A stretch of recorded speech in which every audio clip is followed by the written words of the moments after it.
The night settled over Rome like a velvet shroud, heavy with heat and the mingled scents of oil lamps, crushed grapes, and distant sea winds drifting from the Tiber. The city, magnificent and sprawling, glittered beneath a sky bruised with stars, its marble temples glowing faintly as if hoarding the sun's light for themselves, while the palaces of emperors rose like gleaming fortresses above the restless streets, watching, listening, brooding.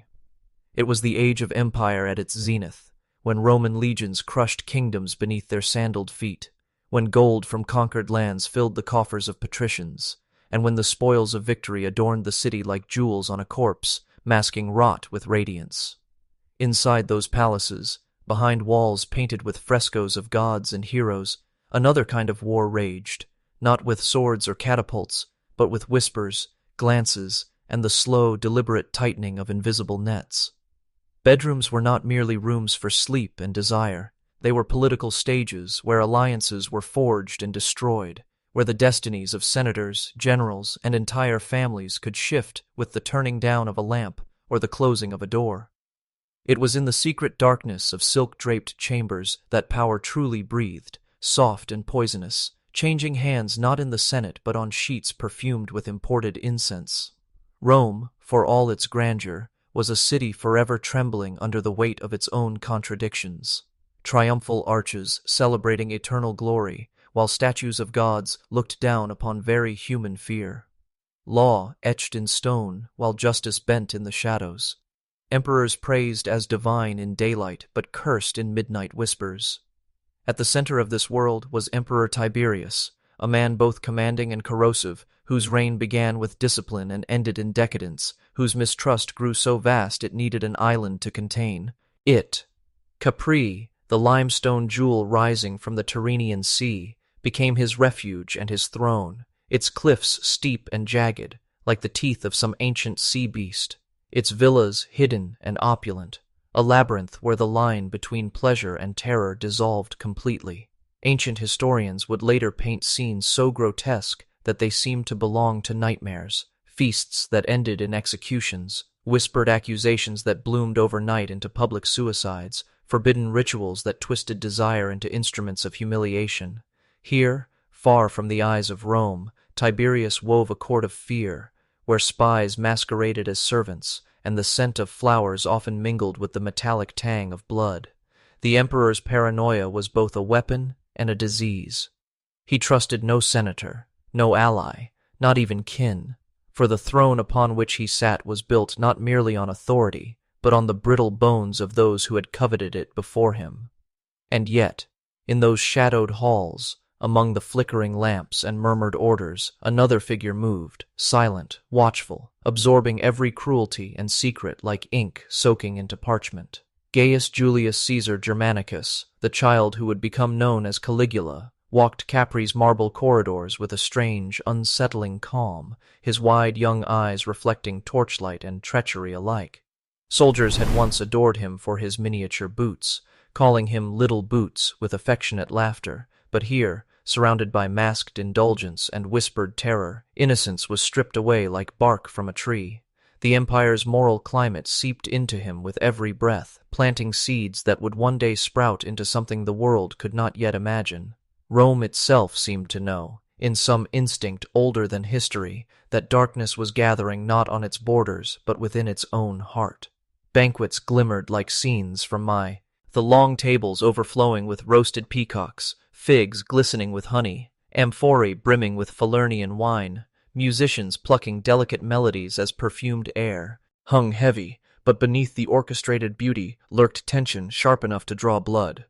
Senators raised cups to the emperor's health, while their minds raced with calculations. Wives lowered their eyes as imperial gazes lingered too long. Slaves moved silently between guests, their ears trained not on orders but on secrets. In such rooms, a careless joke could end a lineage, a drunken confession could become tomorrow's death sentence.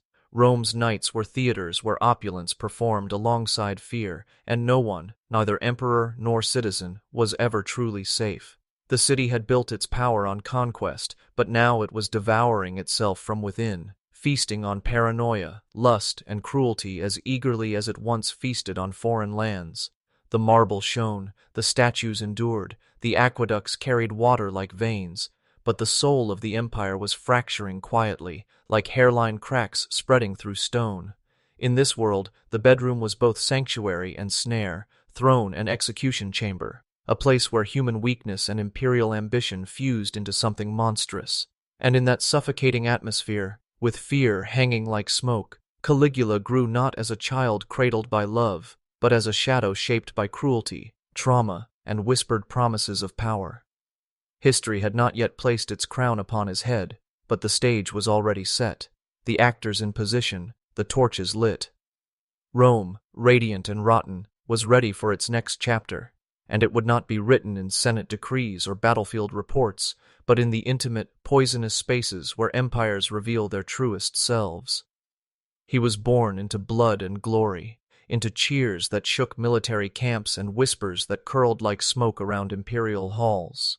Gaius Julius Caesar, Germanicus, entered the world not as an ordinary child, but as a living emblem of Rome's military pride and political promise, the adored son of Germanicus, the dashing general beloved by soldiers and citizens alike, and Agrippina the Elder, proud descendant of Augustus's golden line, a family that stood so close to the sun of power that their shadows were long and dangerous. His earliest memories were not of gentle nurseries or quiet villas, but of clattering armor, echoing trumpets, and the rhythmic stamp of legionary boots as they prepared for campaigns along the Rhine. The soldiers, amused by the tiny boots his mother had dressed him in, laughed and called him Caligula, Little Boots, a nickname that clung to him like destiny, at once endearing and prophetic. In the cold mist of Germania, where camps smelled of leather, sweat, and pine smoke, he toddled among men hardened by war, absorbing the rough camaraderie of soldiers and the harsh reality that loyalty to Rome often meant dying far from home. He watched his father's every move with bright, adoring eyes.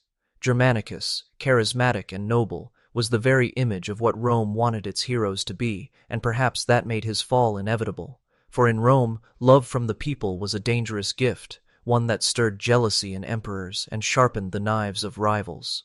Caligula's childhood unfolded like a tragic play written by unseen hands. Germanicus, sent east on imperial orders, fell mysteriously ill in Antioch, and though official reports spoke of sickness, whispers snaked through Rome that he had been poisoned, perhaps on the orders of Emperor Tiberius himself, who feared Germanicus's popularity more than he valued his service. Caligula was only 7 when his father died, but the memory carved itself into him like a chisel into marble. The weeping soldiers, the solemn funeral rites, the sense that love, no matter how strong, could not protect against imperial paranoia. His mother's grief hardened into defiance. Agrippina openly accused powerful men of treachery, and her boldness, though admired by the masses, earned her enemies in the shadowed corridors of the Palatine. The palace that should have been his sanctuary became a labyrinth of danger. One by one, Caligula watched as his family was torn apart by the machinery of imperial suspicion. His mother exiled to a desolate island, his 2 elder brothers imprisoned and starved to death, his sisters silenced through strategic marriages and constant surveillance. The boy who once played beneath banners fluttering in military winds now wandered corridors lined with statues whose stone faces seemed to watch him with cold, knowing eyes. Death was not a distant concept for him, it was a familiar visitor, arriving with soft footsteps and imperial seals, leaving behind silence and empty rooms. He learned early that Rome's embrace could turn to a stranglehold overnight, that glory attracted envy, and that trust was a luxury too dangerous to afford. Each betrayal, each funeral, each whisper in the dark etched deeper into his mind the understanding that survival in this world required masks, silence, and an unblinking watchfulness. The child who had been cheered by legions now observed courtiers with a predator's stillness, memorizing faces, tones, gestures, as if cataloging the world that had devoured his blood. Emotionally, he was both fragile and hardening, like a blade being forged in unpredictable fire. There were moments of confusion, of childish longing for the warmth of a family that no longer existed, but they were quickly smothered by reality. In the imperial household, he was treated not with affection but with calculation. He was a potential threat, a living reminder of Germanicus's legacy, and so every word spoken to him carried weight, every glance hid motives. Friends could be spies, tutors could be informants, even servants might be loyal to someone else entirely. This was the soil in which Caligula's identity grew, fertile with trauma, watered with fear, and shadowed by paranoia. Anon he became a master of appearing harmless, of smiling at the right moments, of hiding his thoughts behind wide, innocent eyes. And yet, beneath that surface, something was changing. The constant exposure to death and betrayal did not break him, it reshaped him. The warmth of his early childhood, with its cheering soldiers and loving father, was replaced by a colder understanding. That power was not something inherited, but something seized and defended with ruthlessness. He began to see people less as individuals and more as moving pieces on a dangerous board, each capable of betrayal, each vulnerable to manipulation. His sense of self fractured, half the adored child of Germanicus, half a creature of shadows learning to survive among wolves. The emotional isolation was profound. He had siblings, but the empire scattered them like seeds on the wind. He had guardians, but none he could truly trust. The child's laughter that once echoed through military camps was replaced by silence so deep it seemed to hum in his ears. The Palatine Hill, with its grand colonnades and perfumed gardens, became to him less a home than a stage set for endless intrigue. Even as he grew older, attending ceremonies and public events, wearing the toga that marked his noble lineage, inside he remained the boy who had watched his world collapse piece by piece. The paranoia of Rome had seeped into his bones, teaching him lessons no tutor could articulate, that love is dangerous, that loyalty is brittle, and that power, once tasted, poisons all who hold it too tightly. Historians would later write of Caligula as if he emerged suddenly, a monstrous ruler appearing fully formed when he ascended the throne. But the truth is more insidious. The monster was not born in a moment. It was cultivated, layer by layer, by the empire itself. His childhood was less an innocent prelude and more a slow, relentless conditioning. He learned to smile while mourning, to nod while seething, to wait and watch as others fell. The Rome of his youth was not the heroic republic sung about in old legends. It was a city where the walls themselves listened, where daggers hid behind compliments, where the laughter of banquets often drowned out the cries of the condemned.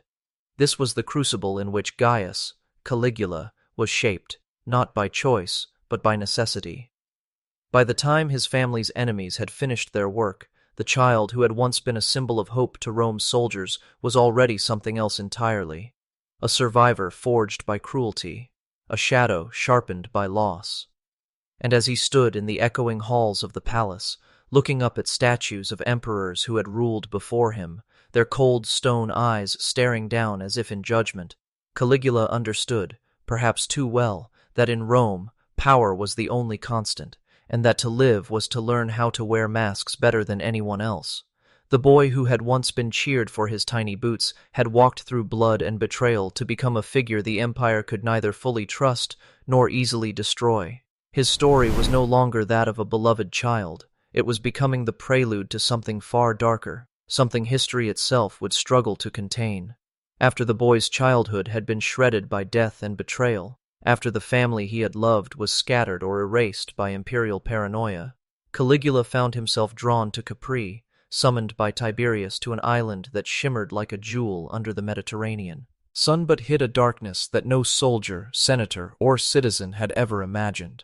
As the small imperial ship cut through the silver-black waters and the jagged cliffs of the island rose from the sea like the teeth of some ancient leviathan, he could feel both the thrill and the dread of entering a world where the rules of Rome no longer applied, where torches glimmered against white marble villas and the sound of laughter from unseen courtyards carried a subtle edge of menace, and where every glance, every gesture could conceal danger, desire, or death. The island itself seemed alive, whispering to the boy in the hush of waves against stone, the rustle of olive groves, the faint metallic tang of the air hinting at secrets too terrible for daylight. And as he stepped onto the shore, guided by guards whose loyalty was to Tiberius alone, a chill ran through him, a mixture of fear, awe, and a dark fascination he did not yet fully understand. Capri was beautiful, yes, with gardens perfumed by roses and herbs, fountains whose waters sang softly under the moonlight, courtyards glinting in the last rays of sun. But beneath that surface, elegance lurked cruelty so calculated, so normalized, that it gnawed at his mind before he even understood it. And as he was led through labyrinthine corridors and marbled halls, he glimpsed flashes of the emperor's private world, servants whispering in corners, visitors glancing nervously, men and women whose eyes were wide with a mixture of pleasure and terror, their roles in Tiberius's theater of power entirely dictated by his whims, their bodies and dignity instruments of amusement or instruments of control.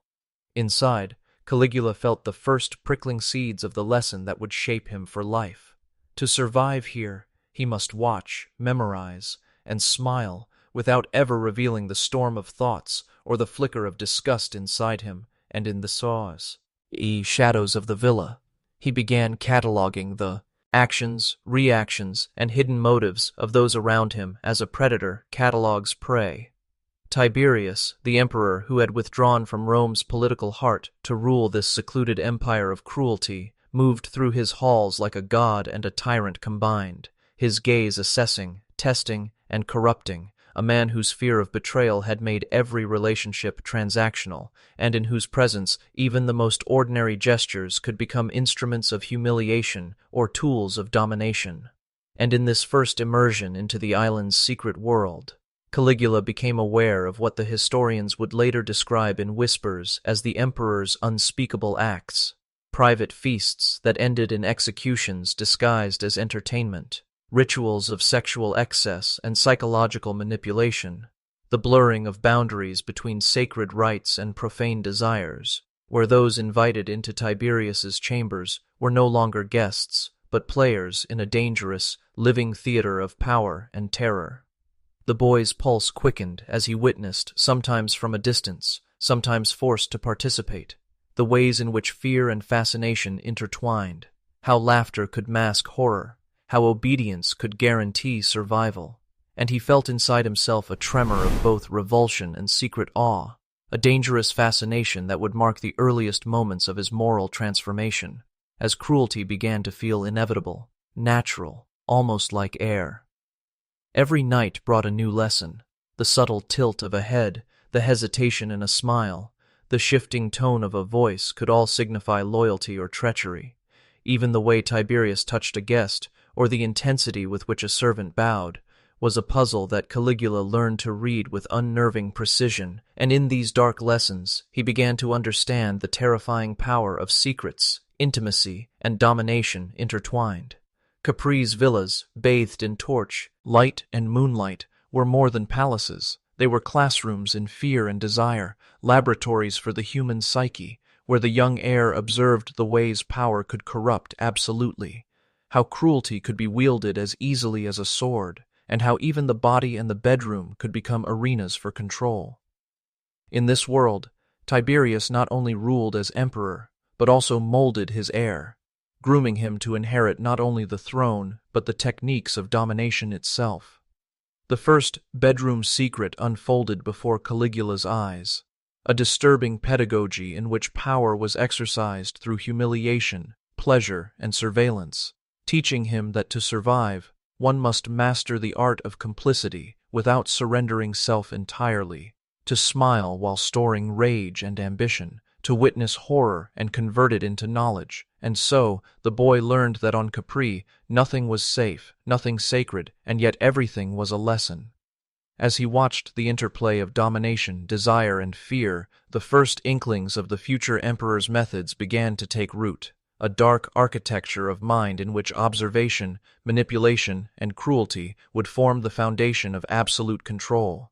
And even as terror gripped him in private moments, a thrill of forbidden power stirred, whispering that mastery over others could be achieved if one endured, if one learned, if one smiled while the world burned quietly around him.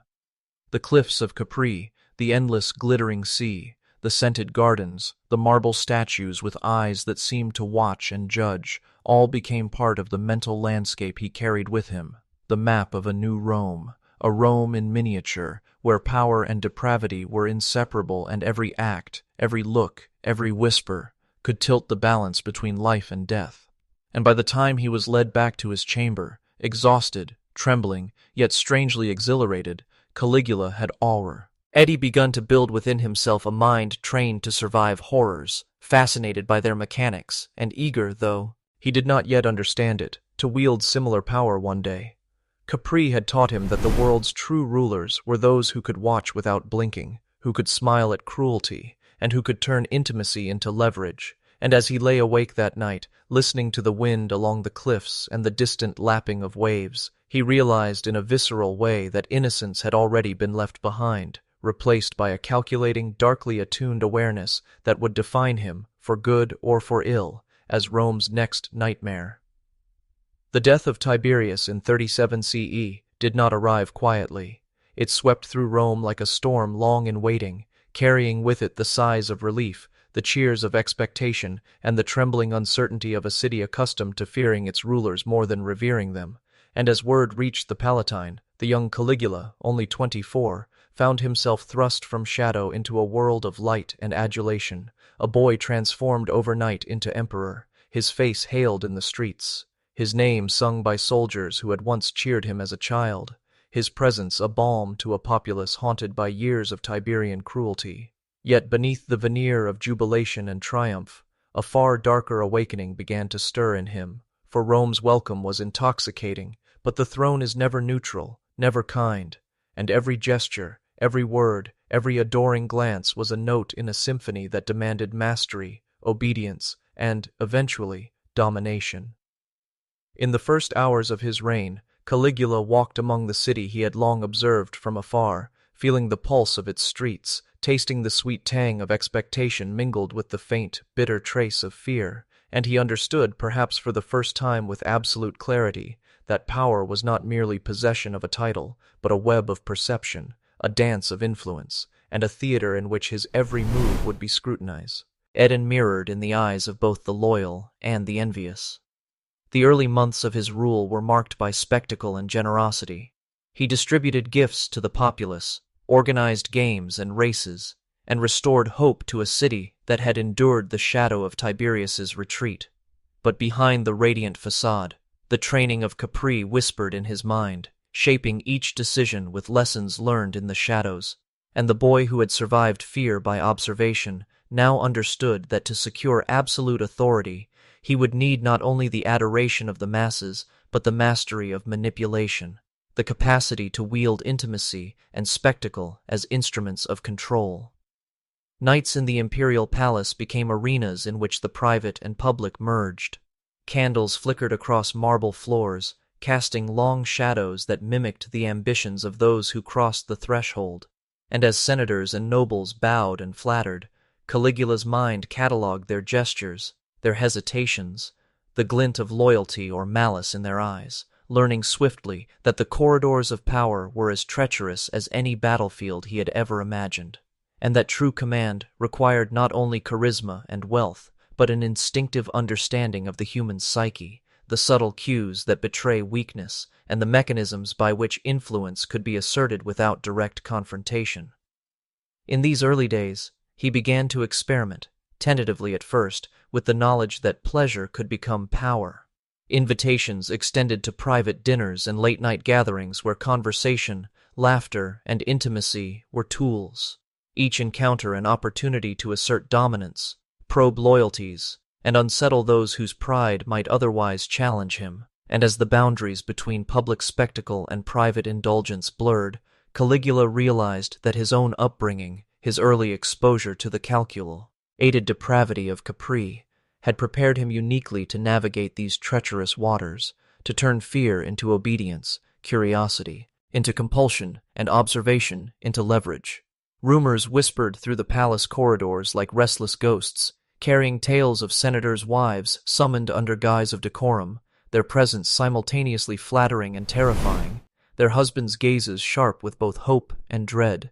And Caligula, recalling the lessons of silence and subtle cruelty, learned to wield these encounters as instruments not of mere indulgence but of calculated humiliation, shaping a private world in which those who might oppose him were made complicit, their complicity recorded silently in the annals of his mind, to be remembered, leveraged, and, when necessary, punished. Even as he entertained the city with generosity, the inner workings of the palace reflected a new form of authority. Rooms that once held servants and tutors now hosted scenarios in which desire, fear, and observation coalesced into a subtle machinery of control. Every interaction became a potential test, a way to gauge loyalty and character. And in these early exercises of power, the emperor's mind, trained by trauma and shaped by forbidden knowledge, began to develop a strategic understanding of domination that would later be whispered about as both brilliance and madness. The golden dawn of Caligula's reign was thus paradoxical. The streets overflowed with cheers, games and spectacles dazzled the citizens, gifts flowed, and hope seemed to bloom in Rome's plazas. Yet within the palace, the same corridors that once witnessed his own lessons in survival now became stages for the young emperor to rehearse his authority, blending charm, intimidation, and intimate knowledge into an intricate choreography that few could perceive, yet all would feel. And through it all, the lessons of Capri, the observation of cruelty, the understanding of the human appetite for fear, desire, and secrecy, guided him like a compass, wispy, ring that the line between mercy and tyranny, pleasure and punishment, trust and betrayal, was both thin and malleable, to be bent by those with the courage, cunning, or cruelty to do so. The paradox of public adoration versus private calculation marked every decision.